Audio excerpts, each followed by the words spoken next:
¡Hey! ¡Qué show, qué show! ¿Cómo están, banda? Espero estén muy, pero muy bien. Hoy, en Grupo Inframundo, en los artistas del Inframundo, tenemos a Ricky, el director de Dead Mix, así es, de Troma. Y pues nada, solo les recuerdo, banda, les recuerdo, por favor, es importante, prendan los subtítulos para que puedan watchar esto en español y no tengan problemas de que no sé el inglés o algo por el estilo. Ahí están los subtítulos, no se preocupen, los subtítulos que hace automático YouTube. Si comparten, dan like y checan todos los videos del Grupo Inframundo, próximamente habrá presupuesto ya para tener los subtítulos acá en corto. Pero bueno, por lo mientras, activen los de YouTube y ya le damos de lleno. Hello, Ricky. Hello. Hello, how are you doing? I'm doing fantastic. How are you doing on this Friday? Awesome. Really fantastic. I am excited to eat some hamburgers after this interview because we are going to talk a lot of meat. The sweetest meat that you can think of. Yeah. Awesome.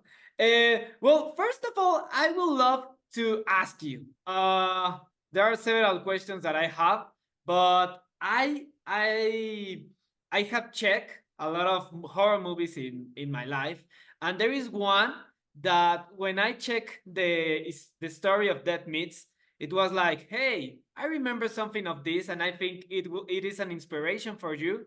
Motel Hell, yeah, Motel Hell is the movie.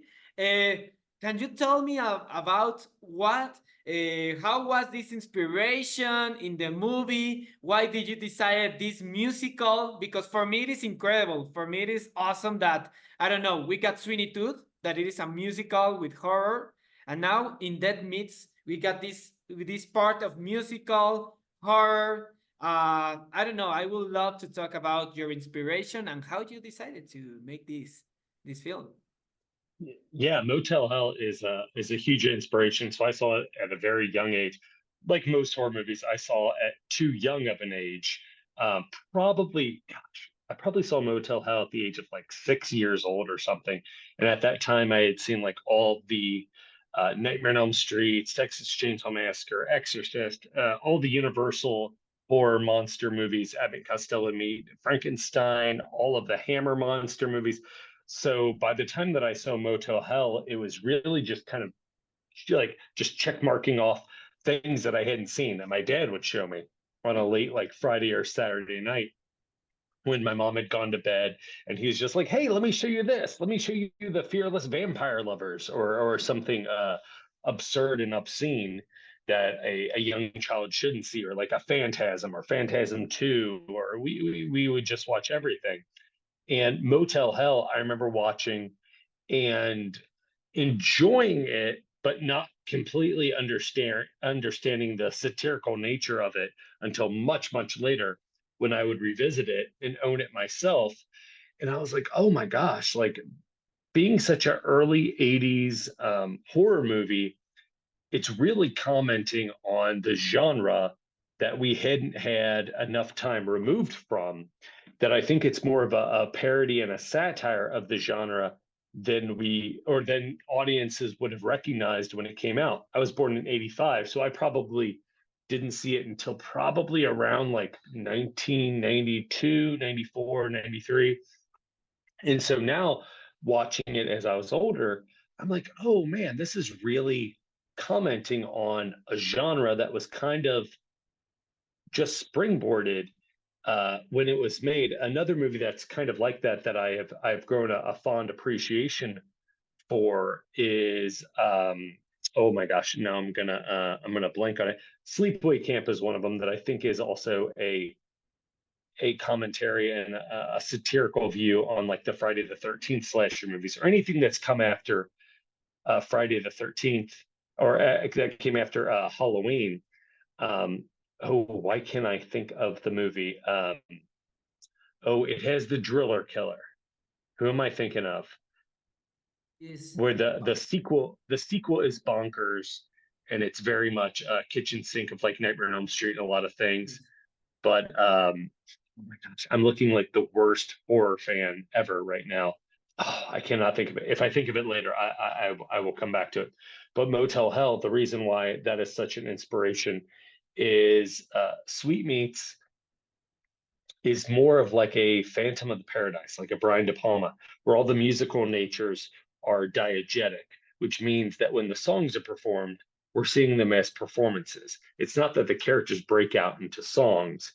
Bobby Sweet, the main character who wants to become a country music legend in his own way, kind of like a Roy Rogers or a Kenny Rogers, uh, he performs the songs as the audience members are being tortured and then grinded up to make the sweetest meat to be sold at this fast food restaurant.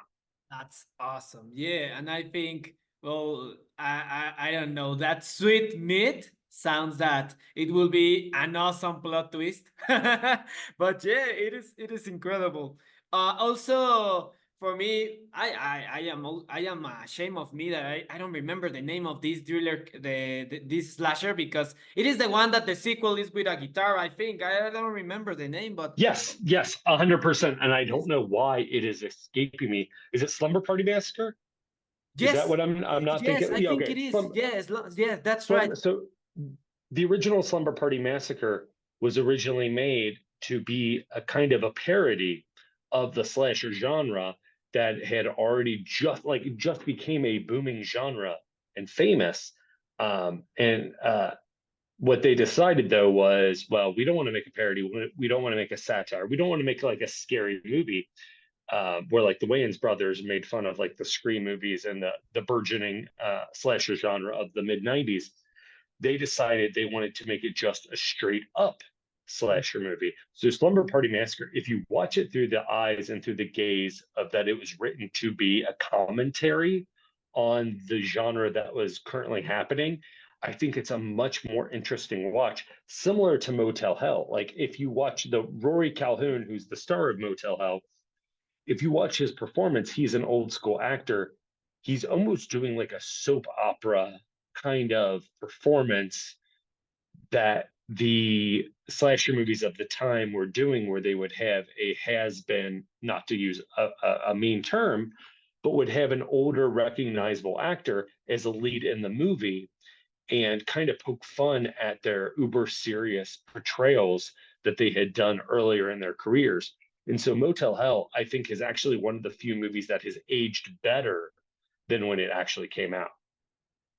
Not Yeah. saying that Sweetmeats is going to do that, but Ah, it was, I feel like Motel Hell, it is like a cult movie, a movie of cult, you know? And also sometimes I understand really much, because there is a period of time that when comes Friday the 13th, there is a lot of movies that try to make that essence, and some of them, like, I don't know, like this Sleepaway Camp, make their own, like, universe, and they try to maybe not parody of slasher, but trying to make something different, because there were a lot of movies that try the same, right? And oh yeah, I don't the know, for holiday Sleepaway movies, like Camp, the plot yeah, twist I was mean, the wow. Yeah. yeah, I mean, they were all kind of playing off of like the last 15 minutes, last 10 minutes are the things that people are going to be talking about. Yes. Sleepaway Camp, 100%. But like, if you look back, where Sleepaway Camp is a more dirty, kind of lascivious version of Friday the 13th, I think it's a more interesting slasher, camp slasher, than Friday the 13th because it deals with kids, which most of the Friday the 13th don't. And this idea that we have of Friday the 13th, we think it was a lot of like pits and blood, where if you go back and watch them, there actually isn't that much. The thought that you have of them is more resonant than what they actually were. Where Sleepaway Camp, it is actually the kids, and it is actually a little dirtier with the pedophilia and the homosexual nature. It's dealing with some quote unquote like real fears that people were dealing with. That another one is Silent Night, Deadly Night, which is often forgotten. That Silent Night, Deadly Night was the number one movie of the weekend, the same weekend that A Nightmare on Elm Street came out. But because of pushback from the masses, it got pulled after its initial release and then was re released with a different poster, not the Santa going into the chimney with the axe. A lot of that has to do with the letter that Mickey Rooney wrote which is crazy because then he comes back and I think he is the star of Silent Night, Deadly Night 4, the toy maker. But that would have been the number one horror movie of the weekend, and would have ruled the month of November the same year, 1984, that Nightmare on Elm Street came out, if it had stayed. And there's a dirty, real quality of that movie as well. All this is to say, I hope people don't feel the bait and switch of Sweetmeats, because the best way that I can compare it to is, if you've seen the poster of Sweetmeats, if you hear that it's Troma, think about if you're old enough that you went to the video store and there were those big boxed VHSs that were sitting up there. They had amazing artwork. Movies like Microwave Massacre, that you'd look at the art and the poster and you go, oh, that's really cool. And you turn it around and you'd read it, but then you'd rent it and it turned out to be like a Rodney Dangerfield, like rip-off yakety sax, like not horrific movie. It didn't live up to the artwork on the front. I'm not going to say Sweetmeats is that, but as cool as the poster is by Mark Schoenbach of Sadist Art Designs, the movie is something different and weirder than I think you might think you're getting from the poster art. And yeah, I don't know how to. I hope people don't think there's too much of a bait and switch. I hope they watch it and they like it for what it is. But it is definitely an odd little dark comedy of a movie. But for me, it is incredible because this is like a tradition, you know, about the video stores in the 80s and the 90s, that you go to, I don't know, a video store and you watch the cover and you say like, oh, this looks dope, this looks awesome as hell, and you watch the movie and you are like surprised that there are more stuff than, because I think there are movies that in the posters don't tell you nothing, or it is just like commercial, you know. But for me, it is interesting because the poster of Sweet Mix, it is incredible, but also gives you more in this aspect of the horror, of the blood, of the meat, and the name. It is, I mean, the name is creative as hell. I love it, and I don't know. I think it is like a relation that any horror movie, a good horror movie of B movies or gore slasher needs to have. And it's something that right now in the cinema, in some of the most famous productions, I don't know, they don't do it on the poster. You know, there are posters like you are like, wow, the film is awesome, but the poster it isn't as hell, or the poster is awesome and the movie it isn't. But for me, the Dead Meats will have this relation. You know, the poster is dope.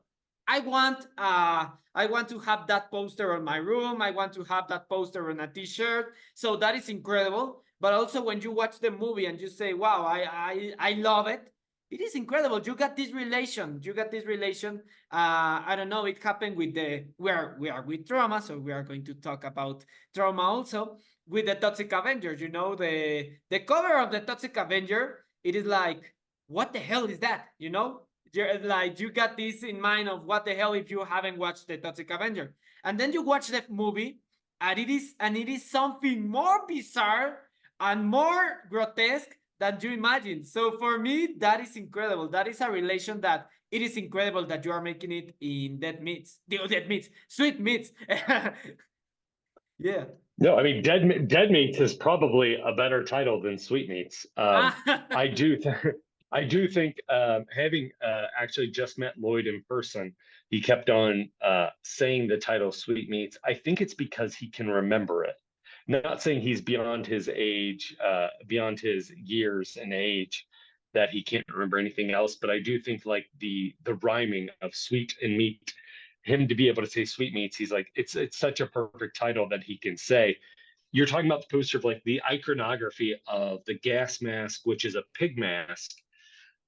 That is very important to me because as a writer and a director, I did want to create something that was super recognizable, super memorable, that if somebody were interested, or if Troma wanted to make your quote unquote like franchise sequels where it's the gas mask, pig mask, that character and that look and that iconography could live beyond well, this like first movie that is just this little weird dark comedy movie that almost feels like a Christopher Guest like mockumentary movie, Yes. but set in the world of like Little Shop of Horrors or Phantom of the Paradise.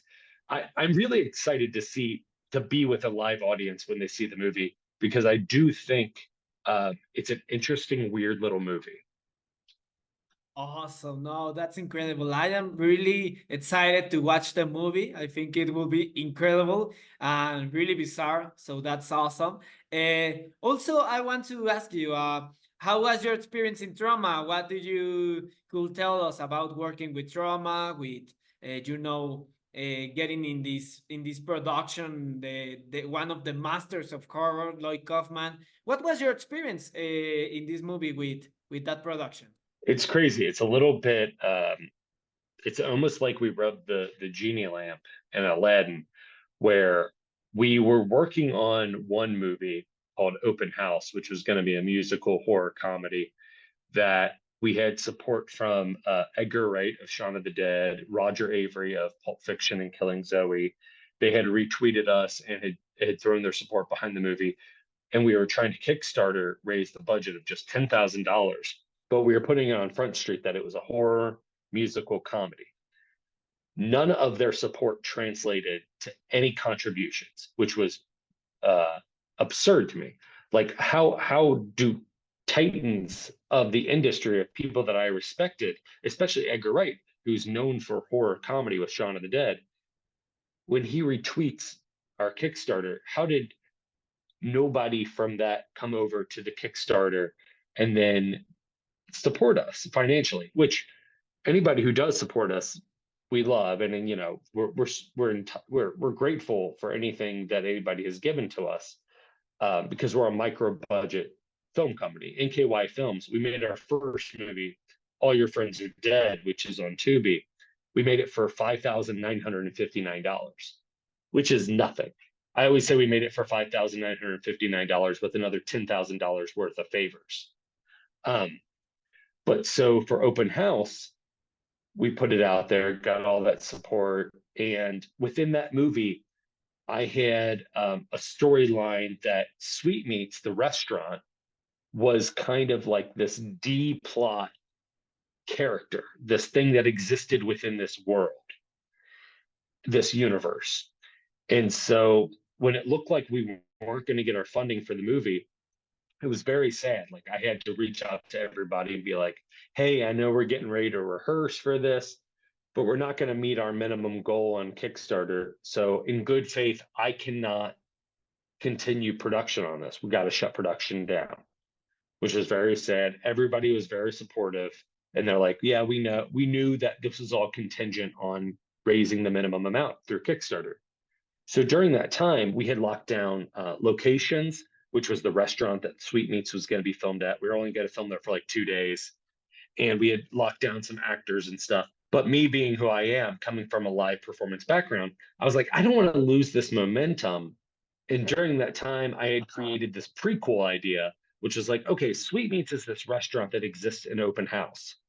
What is the mythology and the story of Sweetmeats and when did it start? And I was like, well, it probably started about 30 years ago. And it's all about cannibalism. So, what story could that be? And so I started writing that during the process. And so then when Open House didn't happen, I was like, you know what?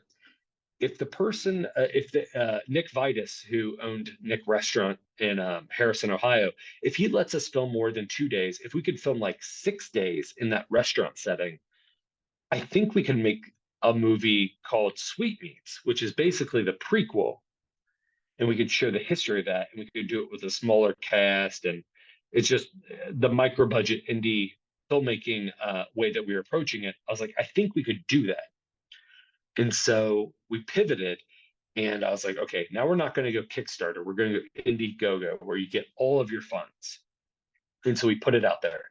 And I was like, I don't want to do a bait and switch, but I'm going to sell that this movie is more of like that Troma feel. And this is before Troma was involved. So it's like blood and guts, TNA. So I made a short proof of concept and I put it out there. and I launched our Indiegogo without really telling people that it was a horror musical comedy. I just sold it as it's a horror. It's a quirky horror because I feel like the musical and the comedy aspects were mixing too many things that the people that like to support a crowdfunding horror movie don't like necessarily that many flavors in their milkshake of what a horror movie is that they're going to support. So I put that out there, and Edgar Wright, Roger Avery, a lot of the same people that supported Open House retweeted. Mike Flanagan, who actually supported All Your Friends Are Dead and contributed, retweeted, supported, and was like, "This looks interesting. This looks fun. I love the idea of Motel Hell meets Little Shop of Horrors meets Phantom of the Paradise. Please support indie budget." And so we started getting some funds, some people contributing because they're interested. And on a whim, I tweeted Loyd Kaufman, and I was like, "Hey, this is right up Troma's alley. Would you support our movie? Would you retweet it?" And he retweeted it, and I was like, "Okay." So I tweeted him. I was like, "Would you film a scene for the movie? Would you play a part in the movie? We'll do like a green screen part. It'll be like a commercial. There's this character. There's this idea that I had that a commercial could play during the movie on this TV. Could you be that?" And he responded, "Yep, email me here." And so I emailed him the part, and he's like, "Okay, I really like this. Could you email me the full script?" And so I emailed him the full script to Sweetmeats, and he was like, "Okay, I really like this. How are you guys thinking about distributing it, or have you made any deals for the sale of the movie once you're done?" And so I responded, I was like, "No, we haven't thought about it. We're probably going to four-wall it because based off of our first movie, we hated that we spent $5,959 to make it for All Your Friends Are Dead, and then we spent an additional $2,000 getting it into festivals or submitting it to festivals through Film Freeway, which is a festival, a website, an aggregate for film festivals. And we didn't get into as many festivals as we'd like. Because my favorite thing is I love sitting with the audience while they watch the movie and then do a Q&A if they want one. And we didn't get that much. And so the one thing Loyd said was, he's like, "Well, if you want to make a deal with Troma, the one thing I can guarantee is, worst case scenario, we get invited to every convention. You could come if Troma acquires the movie and watch it with an audience at every convention that we're invited to." And that was the magic words. Like, that's what we wanted to do anyway. And so after some more conversations, we struck a deal where Loyd, with just reading the script, we hadn't started filming. Loyd and Troma bought the movie. They own it now, and they own distribution. Wow, I mean that is an incredible story of, I mean, wow, it is incredible how this developed, how this project started, and now how it finishes. And also, I got the experience with Eli Roth, the director of Thanksgiving, that I was on the premiere, the world premiere of Thanksgiving, and he was as you. He was like, I want to watch the reaction of the people that is watching my movie.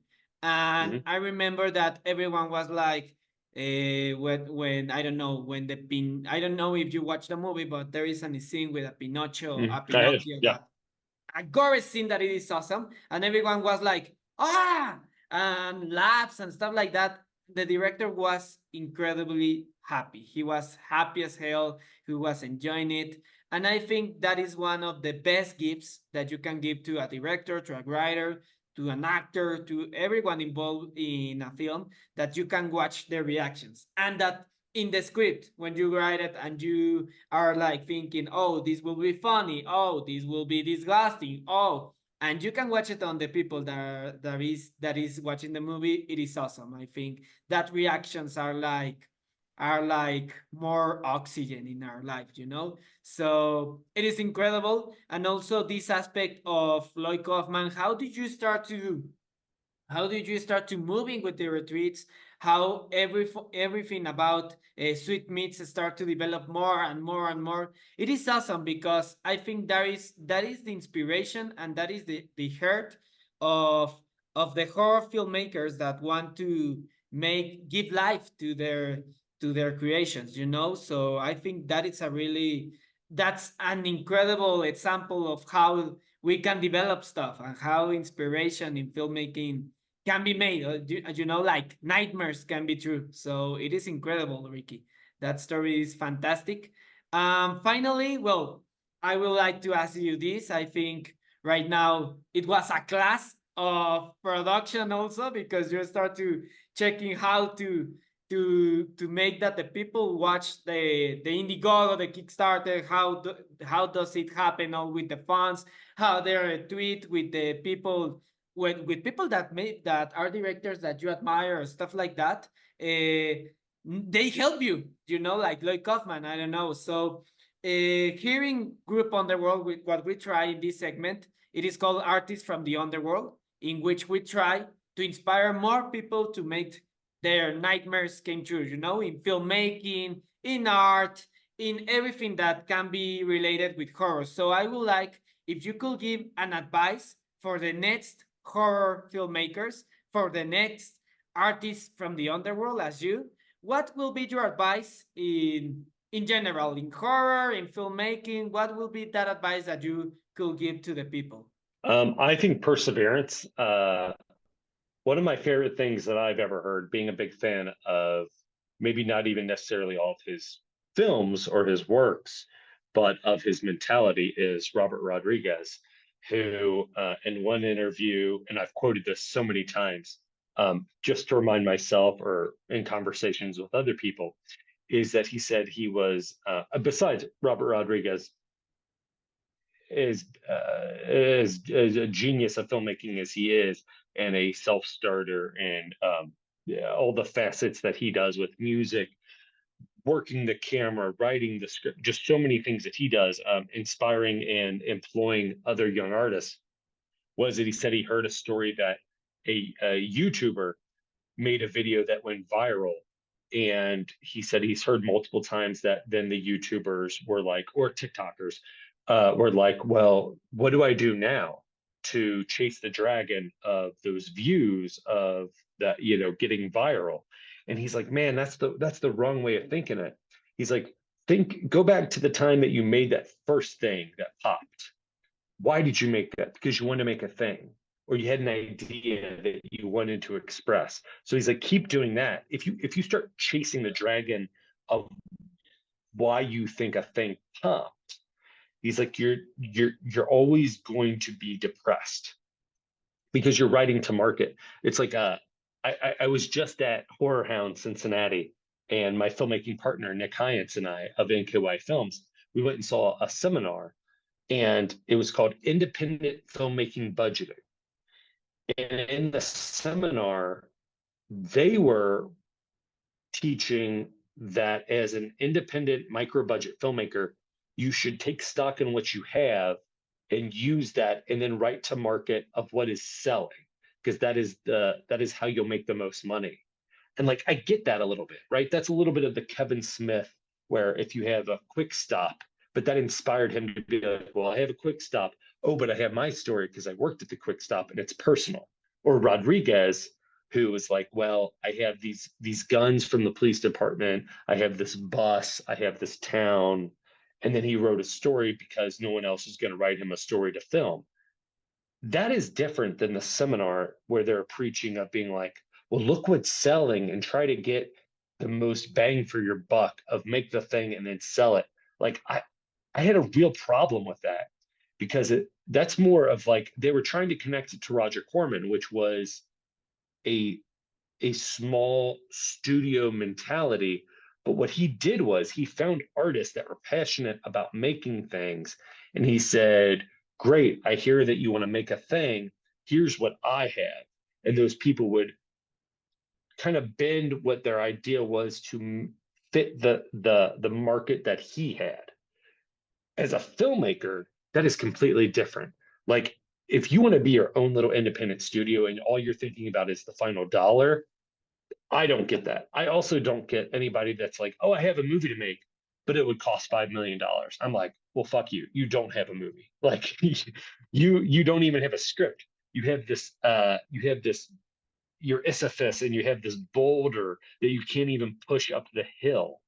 Like if you have a passion and you have something that you want to make, everybody has a great little camera on their phone nowadays, as long as you kind of have some sort of smartphone.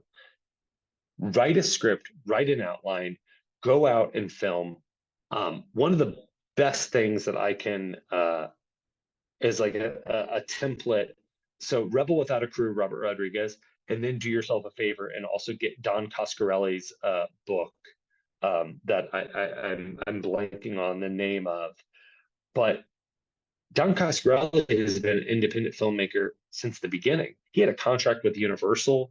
Nothing ever. He thought he was going to be a Spielbergian like director, but all he's done has made these interesting independent films like the Phantasm series. John dies at the end.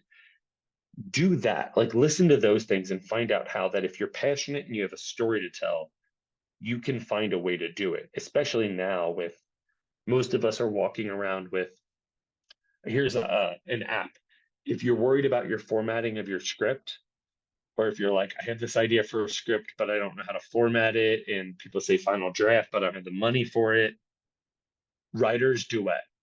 You can get a free trial. You can write up to 3 full scripts before having to get their yearly thing, which I did, which I eventually just got the yearly thing because I had more scripts that I wanted to save. But it's a free trial. It formats it perfectly. If you're worried about sending your script off to somebody and it not being formatted correctly, which again, who cares? Quentin Tarantino writes longhand on a legal pad and has since he sold True Romance for $30,000. If you have an idea and you want to be a filmmaker, all you need is yourself and an idea, and you can make it happen. So that's and perseverance. We tweeted Loyd Kaufman at Troma Films. We sent him a script. Turns out he read it. Turns out he liked it. And now we have a Troma film. I don't know what our next film is going to be. I don't know how it's going to be received. I don't know how Sweetmeats is going to be received. But for the rest of time, I'll have made a Troma film. And that came out of me just tweeting Loyd Kaufman, hey, here's this thing we're doing. Wow, that's awesome. I think it's an incredible advice. And yeah, I think everyone that is watching this right now, this interview, they will use all that you just said, and they will reach their nightmares came true. And I think it is awesome. I also get inspired. So it is incredible. It is incredible. Thank you very much, Ricky, for the interview. It was awesome. Here in Mexico, we are fans of Troma. Here in Mexico, we are receiving the news of Sweetmeats. So it is incredible. People that is watching this right now, remember you can watch everything from Troma, and it is free in Tubi. In Tubi, that it is the streaming service that it is here in Mexico. We still don't have Shudder, but we got Tubi. So it is awesome because the movies that are in Shudder sometimes they are in Tubi here in Mexico. So it is awesome. And surely Sweetmeats, it will came in Tubi Mexico. I hope Ricky that it will come here to Tubi Mexico. But if not, well, they will be releases. There will be DVDs, Blu-ray, stuff like that. Yeah, so you can get it. It is awesome as hell. Thank you very much, Ricky, and everyone. Well, stay tuned for more stuff in Group Underworld, where the best horror news and stuff and productions are made. Thank you very much, and bye bye, guys.